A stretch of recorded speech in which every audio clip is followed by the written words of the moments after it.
Pour le développement socio-économique d'un pays, l'exportation et la valorisation de ses produits est un processus incontournable.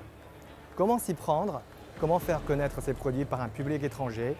La CIIE, l'Exposition internationale de l'importation de la Chine, offre une solution très intéressante, surtout pour les pays sous-développés. Dès sa première édition en 2018, la CIIE offre chaque année des stands spéciaux aux exposants des pays les moins développés.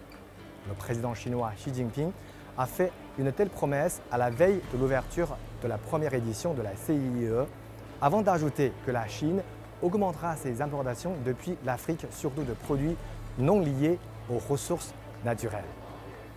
La Chine honore ses engagements comme d'habitude.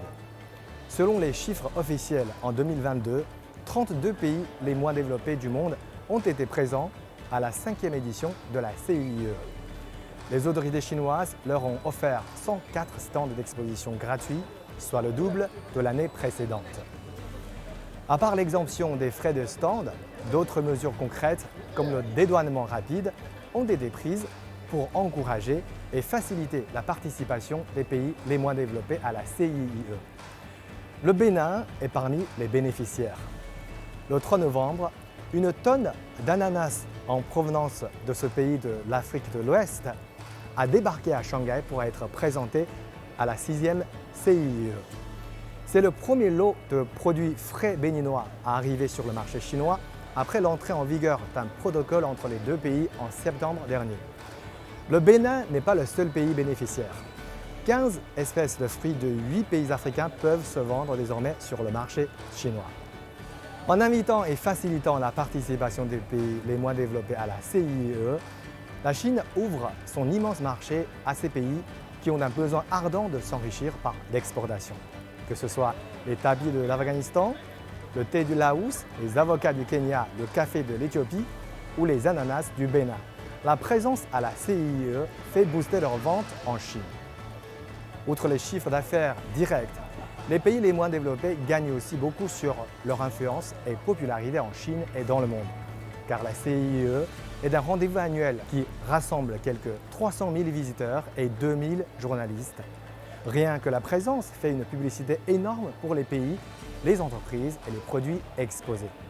On se souvient encore qu'en 2019, quand le président chinois Xi Jinping s'est rendu sur place avec plusieurs autres chefs d'État, il s'est arrêté au pavillon de la Tanzanie et a fait l'éloge des cajous tanzaniens. Un petit geste, mais très symbolique. Vous vous demandiez pourquoi la Chine a cette volonté de soutenir les pays les moins développés à l'occasion de la CIIE.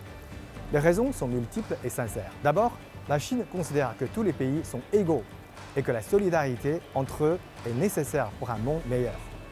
Pour une plateforme comme la CIIE, la Chine, en tant qu'une grande puissance économique et pays organisateur, se sent la responsabilité morale d'aider les pays les moins développés, de ne pas les laisser pour compte.